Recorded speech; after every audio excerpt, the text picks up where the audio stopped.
What is currently happening, programs? Welcome to the Grid VR, where I'll be bringing you this week's news in virtual reality. It's Sunday the 24th of September 2017, and all I can say this week is reach out and touch someone. We've got Project Cars 2 doing the laps, Palmer Luckey bringing the facts, Minecraft bringing together, Serious Sam tearing things apart, and much more. Today, I'm going to cover off the main events to keep you in the loop. So stay locked, crush that like button, enjoy, and welcome to the Grid VR. For those of us too poor to throw some casual change at a real race car, Project Cars 2, the driving sim from Slightly Mad Studios, has hit the Steam store this week with full PC VR support. The game brings 180 plus licensed cars from a multitude of manufacturers in stunning 12K, which is a massive relief because 8K is for fucking peasants and just makes me feel dirty. And there is also triple screen support for those of you who can't afford a VR setup and have to slum it with a lowly set of 3 4K monitors. Yeah, it's the hard knock life. The game has a monster career mode covering the 5 disciplines of motorsport: open wheels, GT, prototypes, rallycross, and touring cars, and the online mode includes online championships and has been developed with esports in mind through things like broadcaster and director tools. The new handling model has been stepped up and the force feedback improved for racing sim fans who have steering wheel setups. The dynamic weather has been highly praised, which helps add further realism and variety to the already stunning selection of tracks, cars, and race types the game has to offer. The game has decent reviews across the board, though it's worth pointing out here that while Project Cars 2 is billed as one of the most realistic and authentic car racing sims out there, a lot of the general consensus seems to be that if it's realism you're after, Assetto Corsa and iRacing may have the edge in that regard, with things like force feedback and driving physics being cited as the reasons.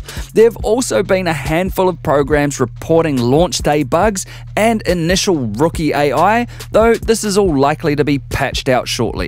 In saying that though, if you're a Project Cars fan, this seems to be exactly what you're looking for in the form of a sequel, with more cars, more tracks, and more everything else that you would have loved about Project Cars 1, which, to be fair, is a fucking excellent game itself. Project Cars 2 has content for rally car drivers, go-kart enthusiasts, Formula 1 speed freaks, NASCAR fans, and more. And given that it's priced at $60 US and fully compatible with Rift and Vive headsets through the Steam store, this game is somewhat of a bargain, given the sheer amount of content on offer here. All in all, if you're a racing fan, this is definitely one worth demoing at the very least. In an epic interview with Palmer Luckey at the Tokyo Game Show, Palmer unearthed some extremely exciting news about his upcoming VR projects when he said, "I have a new company. I can't talk about my new projects too much yet." Right. Then he did a Kamehameha and lost at Mario Kart. Also, the host laughed at everything.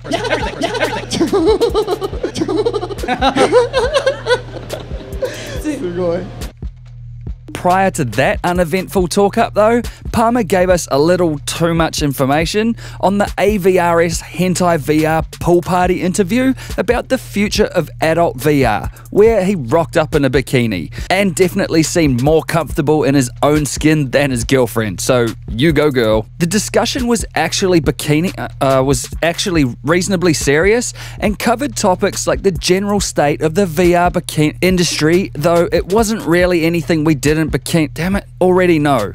But he did raise an interesting point when he said, if you look at the virtual reality industry and count the number of virtual reality headsets sold since really the start of consumer VR just a couple years ago, VR is actually selling better than the iPod did at the same point in its lifespan. And there's more units being sold faster than the iPod did early in its lifespan. So when you look at it that way, there's already millions and millions of VR users, not including things like Google Cardboard, because those don't count. And then there was some awkward mic passing. Hello darkness, my old friend. He also mentioned that thanks to Pornhub, whatever that is, that a lot of users have been exposed to VR due to the thousands of VR porn videos on the site.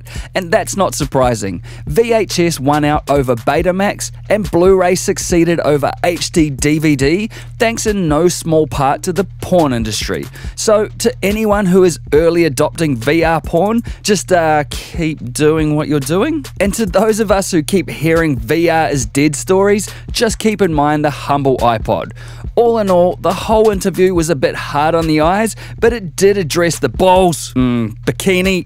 Sorry, okay, we're getting off track here. If you want to see the whole interview, check the link in the description and skip to 13:30 to go straight to the hairy part. I mean, the interview part. Moving on, the Oculus team has given us more info on their breakthroughs in spatialized audio, including near-field HRTF and volumetric sound sources. Technical jargon aside, what this essentially means is that where previously the Rift's audio filters provided great directional sound, like you would get with a decent surround sound speaker setup, they weren't designed to cope with sounds closer than 1 meter away from your ears. Now, with Oculus's near-field HRTF, or head-related transfer function, if you move an object right next to your ear, like a phone for example, that object will sound a lot more accurate and believable. Volumetric sound sources, on the other hand, give the sounds of objects in VR a volume, or size, which means that if you step closer to something small or large, it will sound small or large. Or if you step inside a waterfall, for example, the sound around you comes across a lot more believable. And while it's easy to take this kind of stuff for granted, it's actually very impressive and all adds up to another piece of the fully immersive VR puzzle. And if you want to hear actual examples of these techniques in action, then check the link in the description below. And briefly, Ruffian Entertainment have put a trailer up on YouTube of their upcoming VR multiplayer party game, Rad TV, and it looks hectic. According to the website, you have been sucked into a sentient TV and transported to a virtual world of weird and wonderful challenges that is sure to test your mental and physical skills. The game looks like Rec Room on roids, and as far as I can tell, you are switched quickly between challenges with the intention of coming out on top against AI or 7 other online players. Me, I love this art style and the pace, and the music definitely seems to sum up what this game is going for. The Minecraft Better Together update has landed, which lets Xbox, mobile, VR and Windows 10 Minecraft players all play together, which is better. Hey Sony, the fuck's going on? That's Sony, so edgy. Programs can join realms and servers with millions of players across different devices and also play on different devices themselves. What that means is you could play on your console, hop off your console, pick up your mobile phone and then kick on your mobile from where you left off on your console. Additionally, there's a whole lot of extra Minecraft content added to the core game too, which makes this one of the most ridiculously impressive updates of any kind I've ever seen. Too much to cover here in fact, so you can check the description for a link to all the juicy additions to this blocktastic pixel fest. Konami has shown off a demo of its upcoming revamp of Zone of the Enders, titled The Second Runner, Mars, at the Tokyo Game Show this week. The original Zone of the Enders game was developed for the Sony PS2 by Hideo Kojima, whose name you'll surely recognize from Metal Gear Solid, PT, motherfuckers, and the upcoming game Death Stranding. This outing is a third-person hack-and-slash shooter mecha battle game and has updated graphics, new features, and full VR support for the entire game on both the Sony PSVR and Steam VR, which likely means Vive and Rift. Me personally, I wasn't really a fan of the original series, but a lot of people are, and if you're one of them, then get set to strap in and try your hand at controlling the orbital frame Jehuti. Serious Sam VR has shown us its final form and moved out of early access following a massive update this week from Croteam. The update adds randomly generated levels and brings 3 new levels to the table.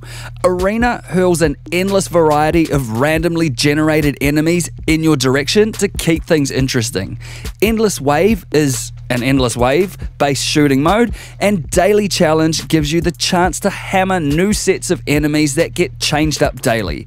This is basically a because we wanted to update from Crow Team, and it's great to see developers really supporting their games after release like this. And if you're thinking of picking this one up, there's a 25% off sale on Steam right now until the 28th of September. And for those of you waiting on touch support for Robinson the Journey, well, wait no more, as the Crytek team have released a patch for the game which brings said touch support to their first-person VR shooter. Not gonna lie, I'm actually a little surprised given that Crytek shut down a few of its studios last year, so it is great to see them updating the titles that people have paid for. At SIGGRAPH 2017 in Asia this week, which is an event that covers computer graphics and interactive techniques, a team of software developers have presented a paper that outlines a method of capturing images using a DSLR or mobile phone camera, which can then be viewed with believable depth in VR or on a mobile phone. This casual 3D photography can then have geometry-aware effects added to it, like lighting or even rising water. This is all damn cool, and a link to the paper is in the description if you want to read further into what this team is doing. And finally, VAQSO or VAXO, whatever, have demoed a device that lets you experience smells in VR. So break out your hentai subscription and get ready to smell some sweaty ass. And that's this week on the Grid VR. If you have more you would like to add, then hit me up in the comments below and let's discuss. And if you like this video, then crush that like button, hit the XO logo to subscribe if you wanna, and I'll see you in the next one. Peace!